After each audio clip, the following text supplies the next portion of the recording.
Hello बच्चों, कैसे हैं आप सभी। तो आइए शुरू करें ये कक्षा। आज करेंगे हम हमारी पुस्तक का आखिरी अध्याय, जो है अध्याय 15, जिसका नाम है हेलन केलर। ठीक है, ये बच्चों एक जीवनी है, ठीक है, हेलन केलर के बारे में। तो आइए इसे पढ़ते हैं। चलिए बच्चों, अपनी अपनी किताबें खोल लीजिए। सबसे पहले पढ़ेंगे हम इसकी प्रस्तावना। देखिए बच्चों,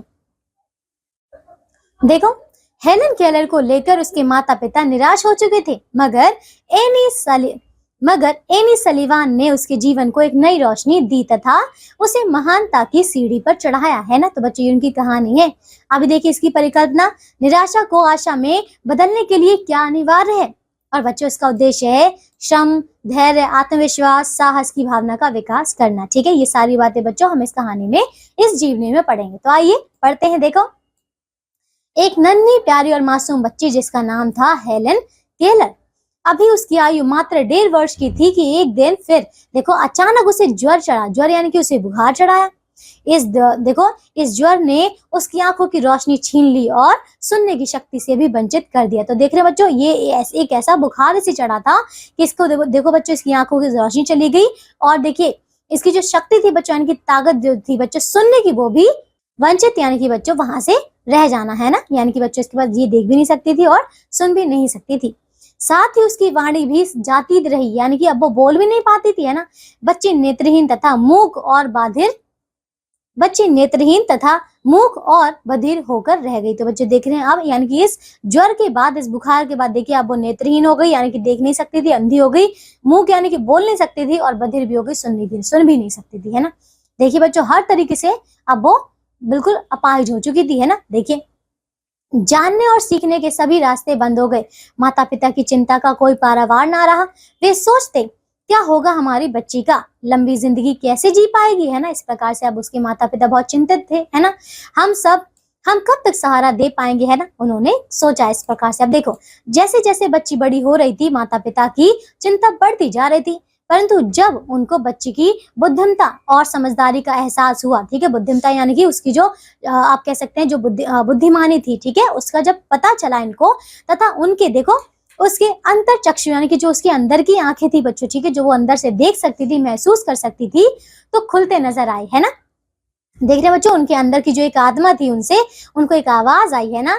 तो बच्चों क्या हुआ, तो उनकी चिंता धीरे धीरे दूर होने लगी। देख रहे बच्चों, यानी कि उस बच्ची के अंदर से एक, आप कह सकते हैं उसके मन में एक इच्छा थी, है ना, कुछ कर दिखाने की। आप देखो, फिर एक दिन देवदूत बनकर आई एक अध्यापिका एनी सलीवान। क्या आई बच्चों, एनी सलीवान। एनी स्वयं कुछ समय के लिए दृष्टिहीन रह चुकी थी। बच्चों कैसी दृष्टिहीन, यानी कि वो अंधी रह चुकी थी। वह उस नन्ही बालिका के अंधकार में संसार की पीड़ा को समझ सकती थी। वह उसकी निराशाओं और विविधताओं का अनुभव कर सकती थी, है ना बच्चों। तो देख रहे हैं, वो जो अध्यापिका थी वो खुद इन सारी चीजों से जो है बच्चों पहले से वो आप कह सकते हैं कि उनमें पहले से इन चीजों का अनुभव था, इसीलिए वो बहुत अच्छी तरीके से, इसीलिए वो इसको समझ पा रही थी, है ना। अब देखो, फिर देखिए आगे, उन्होंने हेलेन को अपार स्नेह, सहानुभूति और दृढ़ निश्चय के साथ अपने संरक्षण में ले लिया, है ना। तो बच्चे देख रहे हैं, उन्होंने अपने संरक्षण में ले लिया। अब हेलेन की शारीरिक कमियों ने उसे थोड़ा जिद्दी और क्रोधी बना दिया था, है ना। तो एनी ने अत्यंत धैर्यपूर्वक रहकर स्थिति को बदला और सीखने सिखाने का सिलसिला शुरू हो गया। तो बच्चे देख रहे हैं यहाँ पे क्या हो गया, यानी कि अब रोज का ये किस्सा शुरू हो गया। देखिए, उन्होंने बहुत ही शांतिपूर्वक जो है, धैर्यपूर्वक जो है उसको, हेलेन को समझाया, क्योंकि देखिए उसके अंदर थोड़ी सी चिड़चिड़ाहट, थोड़ा सा गुस्सा भर रहा था, है ना, क्योंकि वो सीखने में देखिए इतनी उसकी कमियां थी बच्चों, वो नहीं सीख पा रही थी। लेकिन फिर भी देखिए इन अध्यापिका ने बहुत ही धैर्यतापूर्वक जो है उन्हें, उस हेलेन को सब कुछ सिखाया, है ना। देखिए, वह हेलेन को माता पिता की सुरक्षा के घेरे से दूर एक घर में ले गई, जिससे वह आत्मनिर्भर बन सके, है ना। अपने माता पिता से दूर कर दिया। एनी के स्नेह, परिश्रम और धैर्य ने हेलेन के स्वभाव को भी बदल दिया। वह अत्यधिक विनम्र और आज्ञाकारी बन गई, है ना। अब देखिए, वो उनकी बात मानती थी। एनी के प्रोत्साहन और प्रेरणा के फलस्वरूप केलर अपने होठों को हिलाकर बोलने का प्रयास भी करने लगी। देख रहे बच्चों, वो कुछ सुन नहीं सकती थी, बोल नहीं सकती, लेकिन फिर भी वो प्रयास करने लगी, है ना। वह एनी के होठों को छूकर शब्दों को सीखने लगी। सर्वप्रथम उसके मुख से जो शब्द फूटा था, देखो वह क्या था, वह था वाटर। क्या बच्चों, वाटर, है ना। उस समय दोनों प्रसन्नता से नाच उठी थी, है ना। देखिए बच्चों, पहली बार उसने कोई शब्द बोला था। उसके बाद तो यह सिलसिला जोर शोर से शुरू हो गया। धीरे धीरे उसकी खोई हुई वाणी उसे वापस मिल गई। देख रहे हैं बच्चों, अब वो बोलने लगी थी। 12 वर्ष की आयु तक वह बिना अटके बोलने लगी थी। उसने कई भाषाएं सीखी। उसने शतरंज और ताश खेलना सीखा, है ना। इसके अलावा तैरना, घुड़सवारी और नाव खेलना भी सीखा। तो देख रहे हैं बच्चों, इतना देखिए, इतना मतलब वो सुन नहीं सकती थी, बोल नहीं सकती थी, देख नहीं सकती थी, लेकिन फिर भी देखिए उसने सारी चीजें सीख ली, है ना। अब देखो, उसने अपने परिश्रम एवं अभ्यास के बल पर उच्च शिक्षा प्राप्त की, स्नातक की उपाधि पाई, है ना। तो बच्चों देखिए, उतने उच्च कोटि की मतलब उसने उपाधि पाई और उसे डॉक्टर ऑफ लॉ से सम्मानित किया गया, है ना। देखिए, अपने जीवन में आने वाली प्रत्येक चुनौती को उसने साहस पूर्वक स्वीकार किया। उसका मानना था कि यदि जीवन में बाधाएं ना हो तो उन्हें पार करने का आनंद भी नहीं मिल पाएगा, है ना।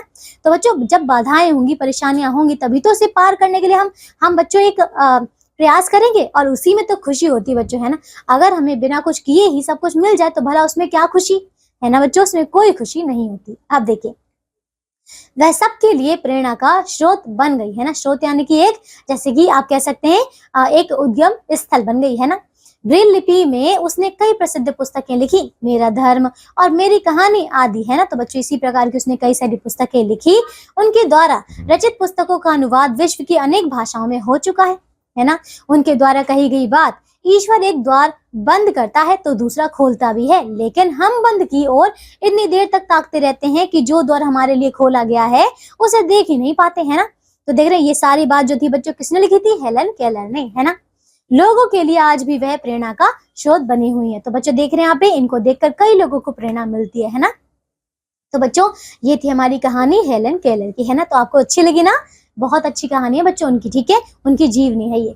आइए करते हैं इसके शब्दार्थ। चलिए देखिए, ज्वर यानी कि बुखार, फीवर। वंचित करना यानी कि, वंचित यानी कि विमुख, डिप्राइव्ड।